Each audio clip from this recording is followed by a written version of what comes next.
নমস্কার, আমি সাথী মণ্ডল। আমার নতুন একটি ভিডিওতে আপনাদেরকে স্বাগত জানাই। এখন ঘড়িতে বাজে সন্ধ্যা 6টা। আমি এখন বানাচ্ছি ধনেপাতার মুচমুচে পকোড়া। তো তার জন্য এখানে নিয়ে নিচ্ছি,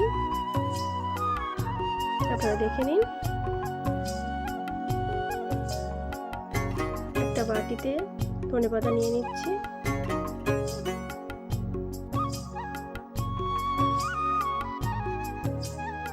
তারপর নিয়ে নেবো একটু পেঁয়াজ কুচি,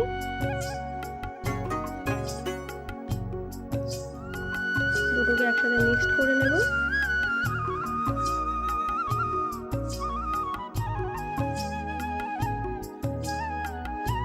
ভালোভাবে মিক্সড করা হয়ে গেলে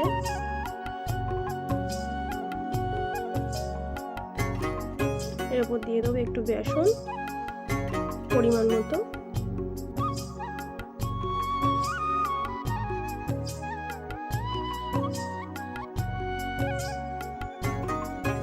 তারপর দিয়ে দেবো লঙ্কা কুচি,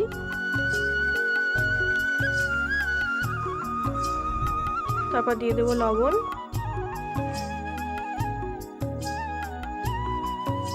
হলুদ গুঁড়ো,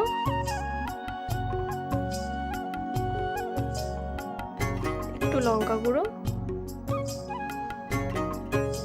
কালো জিরে, রসুন বাটা, আদা বাটা, তারপর সবগুলো একসাথে মিক্সড করে নেব ভালোভাবে। একটু জল দেবেন, জল দেওয়ার ভিডিওটা করা হয়নি।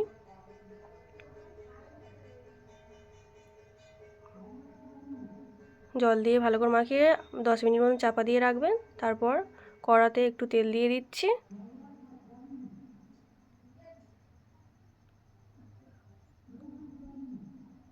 তেলটা গরম হয়ে গেলেই পকোড়াগুলো ভেজে নেব। তো আমি এক এক করে ভাজা শুরু করে দিয়েছি।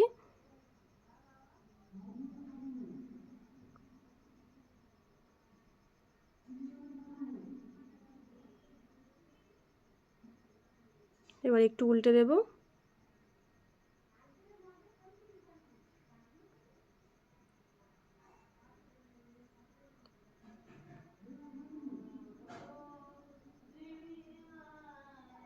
একটু ভালো করে ভেজে নেব।